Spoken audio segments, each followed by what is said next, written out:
இன்றே டவுன்லோட் செய்து உங்கள் ஃபேவரட் ஷோக்களை என்ஜாய் பண்ணுங்க. இந்த ஆறுல என் மகளை உனக்கு தான் கட்டி கொடுக்கணும்னு என் மதனி உத்தரவு போட்டிருந்தா, என்கிட்ட வாக்கு வாங்கியிருந்தா. அதுபடி நடந்துச்சா இல்லையா? ரத்னா எங்க வீட்டுக்கு வந்து வாழ வேண்டியவ ஏதோ தப்பி போச்சு. அதனால என்ன, இதோ இசக்கி என் மகன் கூட சந்தோஷமா தானே வாழ்ந்துட்டு இருக்கா. அடியே கோட்டிக்காரி, இது என்ன டிவி சீரியலா? இதற்கு முன்னே இதற்கு பின்ன கதை ஓட்டிக்கிட்டு இருக்க உனக்கு என்ன? சொல்ல வந்ததை நேரடியா சொல்லு. சொல்றேங்க. இந்த வீரா என் வீட்டுக்கு வந்து வாழணுங்கிறது கூட என் மதனியோட ஆசைதான். அவளுக்கு கொடுத்த வாக்க காப்பாத்ததான் நான் அந்த பாடுபட்டேன். அண்ணா,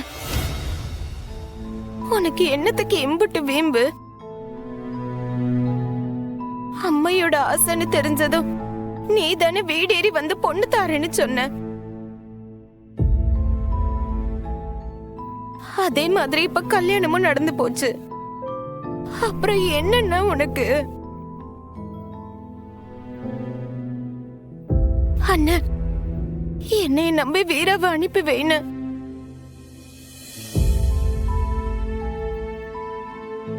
சிவபாலா ஆறுன்னு அவன் நம்மள சுத்தியே வளர்ந்தவன் தானே. அவன் நல்லவன் உனக்கு தெரியாதானே? சொல்லு. அவன் என்ன வேணும்னேவா தாலிய கட்டினா? வீராவோட வாழ்க்கை கெட்டு போக கூடாதுன்னு தானே தாலிய கட்டினா. அண்ணா, இதுல ஆறு மேலேயும் தப்பு இல்லைன்னா. இது நம்ம அம்மையோட ஆசை. அவ வாங்கின வாக்கு அது இப்ப நடந்திருக்கு. தயவு செஞ்சு பெரிய மனசு பண்ணி வீராவை மட்டும் அனுப்பி வேண. இல்லை, நீ யால அவனுக்காக வந்து வக்காலத்து வாங்கிட்டு இருக்க? நீ யார்ல? என் தங்கச்சி. நான் உன் அண்ணன். எதுக்கு என்னையே சாமி மாதிரி கும்பிட்டு இருக்க? கையா இருக்குல்ல. இதோ பாருங்க மாமனார, நீ என் தங்கச்சி அனுப்ப சொல்லி 2வது வாட்டி வந்து கேக்குதீங்க. நானும் 2வது வாட்டி அதே பதிலையே சொல்லுதேன். இந்த தடவையாவது வசனத்தை மாத்தி புதுசா ஏதாவது பேசல. நீர் மட்டும் அதே வசனத்தை வந்து பேசுவீரு, நான் மட்டும் மாத்தி பேசணுமா? சரி, மாத்தியே சொல்லுதேன். நல்லா கேட்டுக்க. 1க்கு 200 வாட்டி நீ கேட்டாலும் என் பதில் அதே தான். இது என் தங்கச்சியோட வாழ்க்கை. அவ எடுக்க வேண்டிய முடிவு. அவ என்ன முடிவு எடுக்குதாலோ அதுக்கு நான் என் மனசார சப்போர்ட் பண்ணுதேன். இந்த மூஞ்ச பார்த்துட்டு அந்த வீட்டில் இருக்கணும்னு நான் ஆசைப்பட்டாலும் சரி, இல்ல இங்கே நிம்மதியா இருக்கணும்னு நினைச்சாலும் சரி, அது அவ முடிவு. இதுக்கு மேல எனக்கு இதுல பேசுறதுக்கு எதுவும் இல்லை. இப்பவும் சொல்லுதேன், வீரா ஆசைப்பட்டு அவ என்கிட்ட வந்து அண்ணே எனக்கு சிவபாலனை பிடிச்சிருக்கு, அவனோட சேர்ந்து நான் வாழ்றேன்னு சொன்னால்னா நான் தடுக்க போறது கிடையாது. அவ பாட்டு அவ இஷ்டத்துக்கு போய் வாழலாம். நான் மறுபடியும் சொல்லுதேன், இது அவளோட விருப்பம். அவ வரண்டு சொன்னாலாம் தங்கமா கூட்டு போ. இல்லன்னு வச்சுக்க, முதல்ல கிளம்பு. ஏட்டி வீரா, உன் காதுல விழுந்துதா? உன் அண்ணன் உன் விருப்பம் தான்னு சொல்லிட்டான். அப்புறம் என்னடி, பேசாம கிளம்பி வந்துரு. அப்படிதான் சொல்லுவேன்.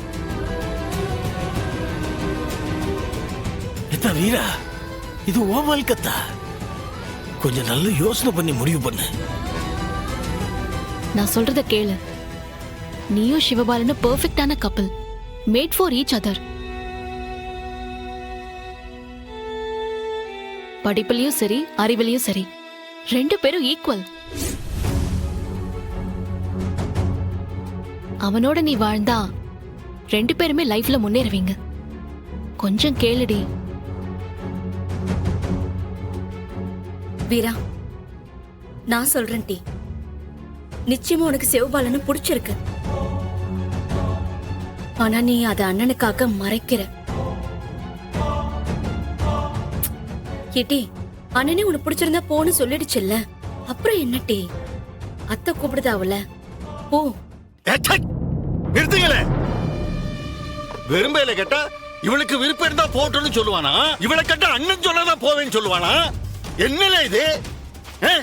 என்ன எல்லாரும் என்னென்னமோ பேசி ஏன் மண்டே உருட்டு தீக்கலாங்க? ஏங்க கொஞ்சம் பொறுமையா பேசி. என்ன தேடி பொறுமையா பேச சொல்லுத? எப்படி நாள் தான் நான் பொறுமையா இருப்பேன்? வீரா, அப்படி என்னடா இருக்கு இந்த பிச்சைக்கார வீட்டுல? துணி துவைக்க ஒரு மிஷின் இருக்கா, இல்ல வேத்தா போட ஒரு ஏசி இருக்கா?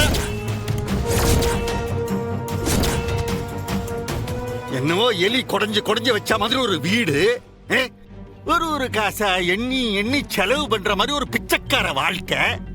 இப்படி இருக்க உனக்கு என்ன என் வீட்டுல வந்து வாழ நோகுதாக்கும்? மாமனார, நான் வெறும் பயம்தான். ஆனா எனக்கு பேசவும் தெரியும், அருவாள் எடுத்து வீசவும் தெரியும். அவன் தாலி கட்டின விதத்துக்கு அன்னைக்கே 2 தலை வெட்டி உருண்டு இருக்கணும். தங்கச்சி வாழ்க்கை பாதிக்கப்படும் தான் வாயை மூடிட்டு இருக்கேன். இதோ பாருங்க, திரும்பவும் சொல்லுதேன், இது வீரா சம்பந்தப்பட்ட விஷயம். அவ தான் முடிவெடுக்கணும். அவளுக்கு விருப்பம் இருந்தா கூட்டிட்டு போங்க. அவ வரலன்னு சொன்னா வாயை மூட்டு கிளம்புங்க முதல்ல இங்க இருந்து. இவளால அங்க வர முடியாதுன்னா அந்த தாலியை கழட்டி வீச சொல்லல. என்னங்க பேசுறீங்க?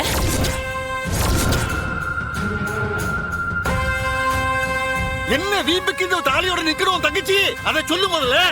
அதானே, ஒண்ணு வாழணும்னு ஆசை இருந்தா வந்து வாழணும், இல்லனா அந்த தாலியை கட்டி கொடுத்துடணும்.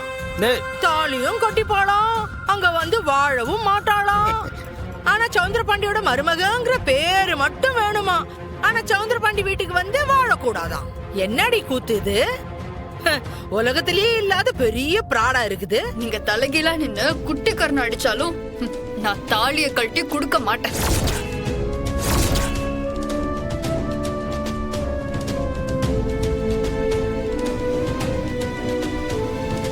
என்ன செய்வீங்க? என்ன செய்ய முடியும் சொல்லுங்க பாக்கலாம். எலே சௌந்தரம், பாத்தியாலே இந்த சுண்டலிக்கு எம்படி திமிருன்னு?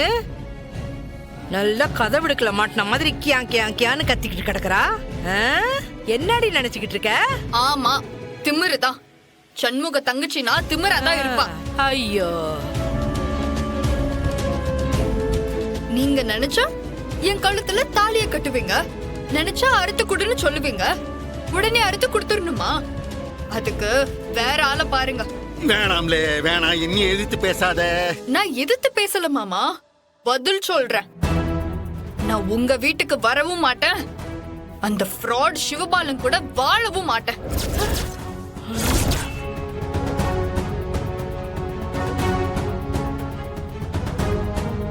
அதே நேரம் இந்த தாலிய அவுத்து கொடுக்கவும் மாட்டேன்.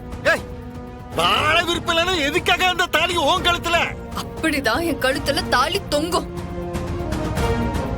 என் வாழ்க்கை சீரழிச்சு ஒரு தண்டனை மாதிரி இந்த தாலிய கட்டானே உங்க மகன். அவனுக்கு நான் தண்டனை கொடுக்க வேண்டாமா?